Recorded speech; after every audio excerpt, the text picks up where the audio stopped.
Welcome to the episode of Saturday Storytime with Kevin and Ty. We will be reading to ya. Understanding the Psychology of Romantic Love by Robert Johnson. Check my Instagram story. I actually have a couple pages of the intro and my story that you can check out to read, to give you a bit more context.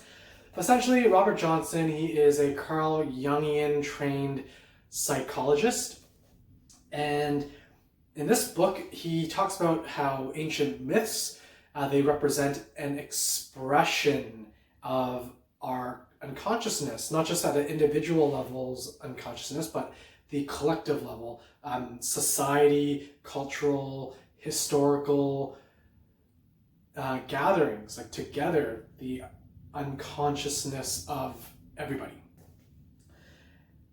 You may have heard me use the word unconscious quite often. You're aware.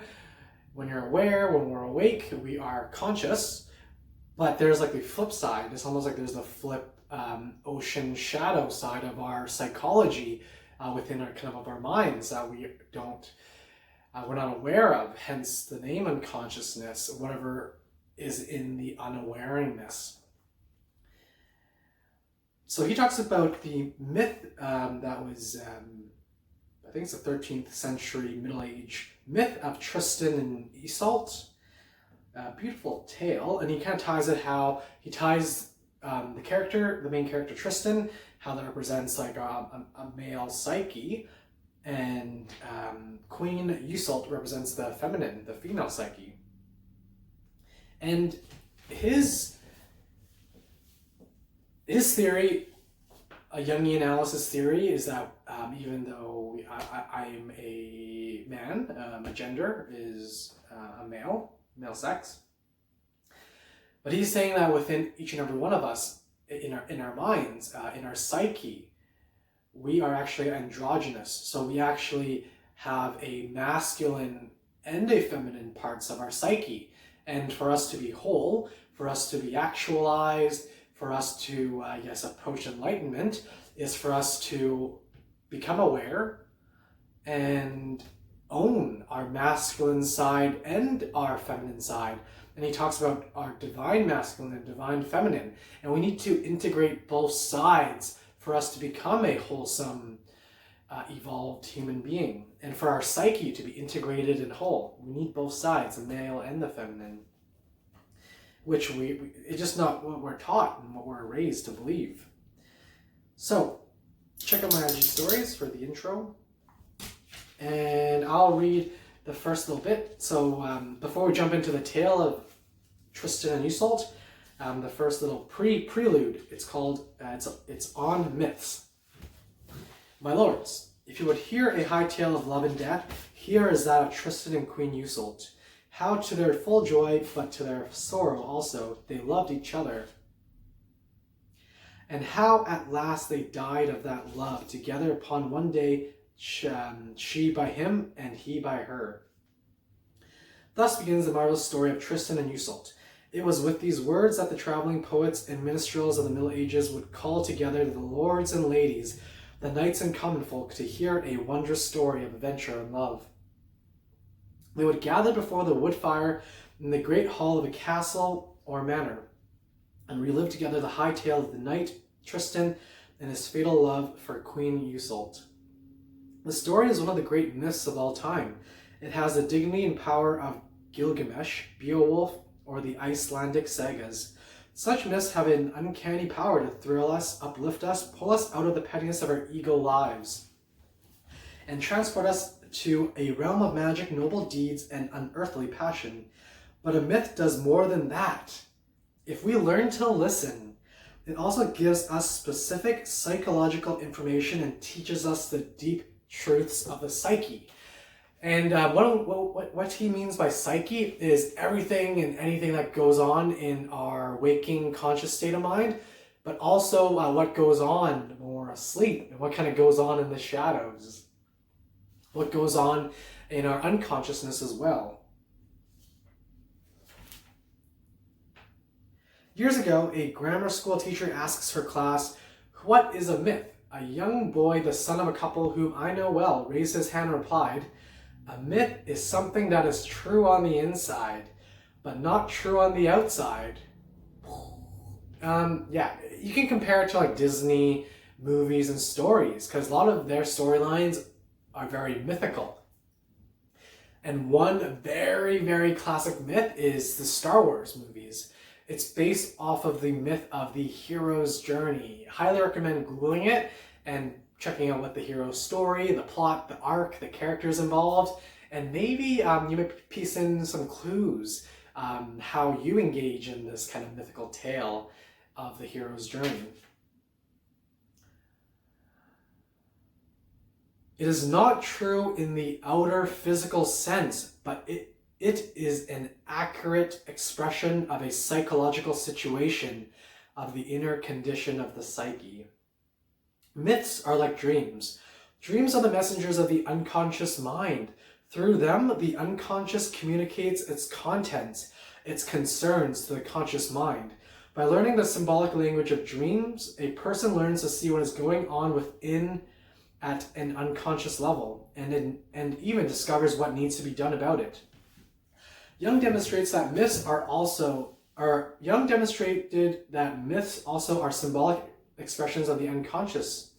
But though a dream expresses the dynamics within an individual, a myth expresses the dynamics within the collective mind of a society, culture, or race. Part of Jungian psychology is they believe in dream work, dream analysis, because like they mentioned here that they believe that dreams is an individual's symbolic expression of the unconsciousness, and it's through like kind of careful dream analysis we can start to decipher these kind of symbols and what kind of storylines plays out in our everyday, but we're unaware of these storylines. Like we kind of have these, maybe superficial, day-to-day societal kind of storylines that we play out, and checklists and characters and roles and scripts we play out. But kind of deep down underneath, we're kind of playing out this kind of more unconscious and dreamy kind of tale, whether we like to believe it or not. A myth is the collective dream of an entire people at a certain point in their history. It is as though the entire population dreamed together. In that dream, the myth burst forth through its poetry, songs, and stories. But a myth not only lives in literature and imagination, it immediately finds its way into the behavior and attitudes of the culture, into the practical daily lives of the people. So if you're kind of like, this is uncomfortable for you, maybe your bullshit meter is on high alert, you're probably reaching to close this video, you're shutting down the information. That's okay, that's you do you. But here is where he's talking about how, myth, maybe this kind of ooey, gooey, wishy-washy kind of idea. This is where it kind of comes into practicality, because he's saying that myths don't just live in poetry, in dreams and myths and in our imagination, but it actually immediately finds its way into our behavior and attitudes of the culture. And it bleeds itself into our practical daily lives, into our routines, our habits, what we say, what we do of the people. The myth of Tristan and Isolde is a profound expression of the Western psyche. It tells us a lot about what makes us tick. It is a vivid panoramic view of the psychological forces at work in the unconsciousness of Western people for the last 1,000 years of our history, since like the 1300s. Above all, this myth gives us a painfully accurate picture of romantic love, why it came into our culture, what it is, and why it isn't working very well. Hence, Romeo and Juliet are dead. In a unnecessarily suicidal expression of romantic love. Our myths show us that romantic love is a necessary ingredient in the evolution of the Western psyche. We will achieve wholeness and will move on to the next step in our evolution of consciousness only when we learn to live consciously with our romantic love. That is, with the vast psychological forces that it represents. In the evolution of consciousness, our greatest problem is always our richest opportunity. Zen teaches us that inner growth always involves an experience of a red-hot coal stuck in the throat. In our development, we always come to a problem, an obstacle, that goes so deep that we can't swallow it and can't cough it up. Hence the metaphor, the red-hot coal stuck in the throat. This exactly fits our Western experience of romantic love. We can't live with it. And we can't live without it. We can't swallow it, and we can't cough it up. This hot coal in our throats alerts us that a tremendous evolutional potential is trying to manifest itself. After many years of living in the rich world of the psyche and learning its laws, Carl Jung, he is my role model. He is a Swedish psychoanalyst, psychiatrist. Carl Jung, Sigmund Freud's kind of student, became kind of, not enemy, but they went their different paths because they just had areas that they just didn't click. But Freud, he's more well known, and I would say Freud's theories and philosophy is more embedded in our culture, whereas Carl Jung's is less known. But I believe it's almost like our next psychological evolution is for us to take on more of Carl Jung's work as opposed to Freud's. He saw that the human psyche strives always towards wholeness, strives to complete itself and become more conscious. The unconscious mind seeks to move its content up to the level of the consciousness, where they can be actualized and assimilated into a more complete conscious personality. You can think about it almost like unconsciousness as the ocean, and our consciousness is almost at the tip of the iceberg. This is what we're aware of in our waking wake, but the unconsciousness is as much part of us as the tip of the iceberg. And it's like, that 90% hidden gigantic mammoth. That's our unconsciousness. So much power, so much like mystery, so much untapped potential. Each person's psyche has an inborn evolutional urge to grow. It is a very humanistic tendency for us once to grow, to seek integration and harmony. To integrate the content of the unconsciousness, to bring together all the missing parts of the total individual into a complete, whole, and conscious self. Jung teaches us that the unconscious is the source, the primal matter from which our conscious minds and ego personalities have evolved. All the values, ideas, feelings, capacities, and attitudes that we have developed into functioning parts of our conscious personalities, our egos, like who we think we are, originated in the raw, primal matter of the unconsciousness. Almost like the primal life waters that evolved into working, analyzing, thinking, functioning, egoic personalities. Like who I am, who Tai is. To get a clear image of this, we may picture a coral island that rises out of the sea. Yeah, this is like kind of where I got my ocean iceberg analogy from. So picture a coral island that comes out from the sea, slowly. The ocean, the unconsciousness, slowly creates this island out of its own matter and pushes finally above the water into the sunlight.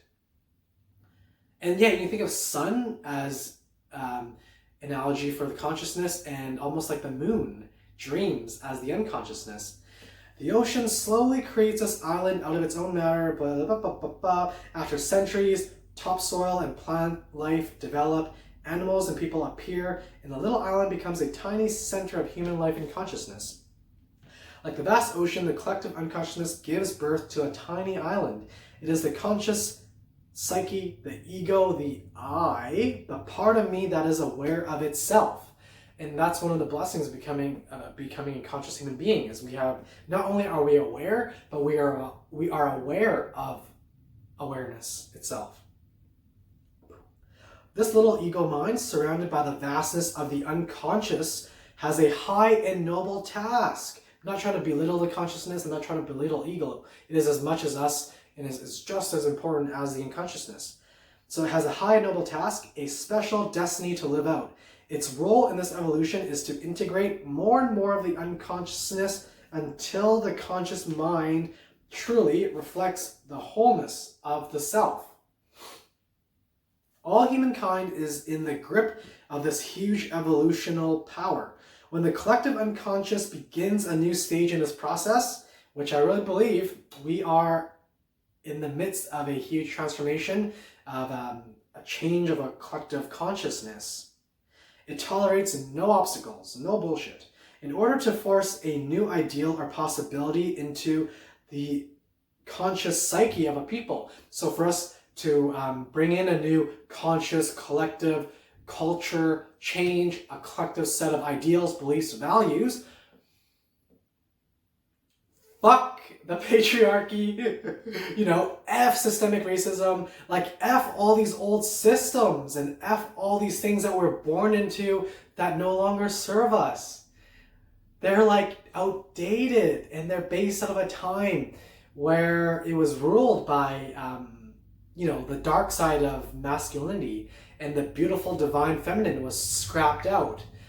The Holy Trinity. We ignored the divine feminine, and we were just so focused on God and Jesus, hyper focused on, this man, this image of this God man. We need our goddess. We need our Mary. We need our Sophia within us. We're not, forget about the Sophias out there. So many beautiful, attractive women out there. But we need to tap in as a man and as a if you identify as a female, we need to tap into that divine goddess female power. In order to force a new ideal, in order to force a new ideal or possibility into the conscious psyche of a people, it will turn a society upside down, launch crusades, beget new religions, or shake empires down into rubble. This vision of psychic evolution is crucial for us, both for understanding our myth and for seeing romantic love in true perspective. The appearance of romantic love in the West began a momentous chapter in this cosmic drama of evolution. Romantic love is the mask behind which a powerful array of new possibilities hides, waiting to be integrated into consciousness. But what has begun as a huge collective surge of psychic energy must be perfected at the individual level. It is our individual responsibility, if we choose to accept this power, this responsibility, it is at this individual level that we shake collective cultural change. It is always the role of an individual to complete the task, to bring the divine process to fruition within the microcosm of our own souls. It is up to us as an individual to take this raw unconscious energy of romantic love, this confusing array of impulses and possibilities, and transform it into awareness and relatedness. Every great myth is the symbolic record of such a stage of growth in the life of a people. This explains why these powerful stories captures us so completely. Like Star Wars movies, we die for the tale of Star Wars, because we know at heart and in our psychology and our consciousness that's what we're kind of going through individually, but also as a collective. This explains why these powerful stories capture so completely and go so deep in our feelings. Tristan and Isolde is a symbolic blueprint of our Western psyche at a critical turning point in our psychological development. It shows us the conflict and illusions, but also the potentialities inherent in the situation. Now we're going to look at this high tale of love and death. From time to time in our story, we will pause to learn to read the symbolic language of the blueprint, and learn how to receive the wisdom that this myth offers us. This book is really beautifully written. It goes like one chapter of the myth, of the story, of the fable, and then the next chapter is him deciphering it and him breaking it down, and then it kind of goes back and forth until the myth is over. So we didn't get to jump into the myth to the romantic tale of Tristan and Isolde. I'm going to continue this book in the next episode because I really believe, at a personal level and also as a collective level, we need to learn more from this book more than ever. And especially at this time where, we're just doing so much learning and so much awakening, and we're just kind of, re-examining our old scripts. And I really believe one big script to re-examine is the romantic love or love itself. Because I would say when I talk about love now, we really only know about this Western romantic love. And I don't blame you if you're a 28 to late 20s, early 20s, if you're just a man born in North America, we were raised with some toxic masculine kind of scripts and scrolls and movies. I'm still trying to unprogram myself. Thank you to movies like American Pie, Not Another Teen Movie. Well, even though Not Another Teen Movie was a parody, but still, like these movies that taught us what romantic love is, or what it means to be a boy, a man, what it means to be a boy, a woman, how a male engages with a woman, and what it means to be in love and to be married and to commune.